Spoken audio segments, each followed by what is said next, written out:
Heyo, here is your reminder that it is time to finally get that rug out of the room and deep cleaned. But first, sunscreen. I've been on 4. Is this going to actually do anything? Yeah, give you a It little just tan. blocks the burn. I did put 50 or something on this, you can already see. Ooh la la. To be honest, this is something that I've been meaning to do for a couple years now, but just for whatever reason haven't found the time to do it.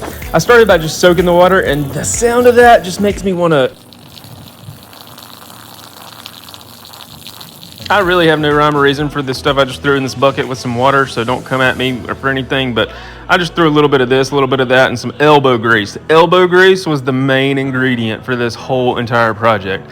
When I'm saying elbow grease, when people ask me why or how I've lost so much weight, my number one answer is I've stopped drinking. But because I've stopped drinking, I've found other alternatives and ways to kind of like take my mind off of it, and in a healthy sense, I feel like I don't care what you say, by the end of the day, I was hurt. Again, I am not a professional. I grabbed a paint scraper or something I found in the garage that I felt like would like help scrape some away. So and you can actually like see the dirt and pee and mud and food and everything. This thing has been, I can't even remember how long we've had this thing. I think we got it at Home Goods or some ish, but this thing has been around and it has not ever been washed or deep cleaned like this. Just vacuumed and kind of spot cleaned and hand spot cleaned. Okay, now when I'm talking about elbow grease, I went over this thing about 7 different ways to Terabithia. Oh, right here is the brand, the model. Somebody's gonna ask, so there you go. Pause it and check it out. At some point, I started to realize that the mud and dirt and stuff was just kind of like getting shoved and forced into the ground and concrete underneath it,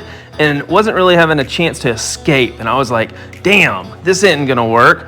I should have probably done this a professional way or something, or gotten this done paid somebody. No, I ain't paying nobody for this. You'll see a budget truck in a minute. And I was like, I also got a shop vac with a little squeegee attachment that it came with. That really helped. I was able to suck up tons of nasty swamp ass water. When I tell you how fresh this thing was looking now compared to what it was when it first came out there, it was incredible. Almost like that strawberry moon. Me and Katie carried that thing to the back looking sus as hell, to be honest. We got that thing flipped up over that dome to let it dry. Then the next day, I laid it down face first because we still noticed some debris on there. So Katie was looking at all that. She was vacuuming it up. Still, all this hair was coming out of this thing after all of that. I deodorized it with some like deodorizing powder that you can just get at your local convenience store or whatever you need, whatever, well, you know. And then, dang, look at that fluffy goodness, back to new, baby. And here's your reminder to go clean your carpet and quit munching on it.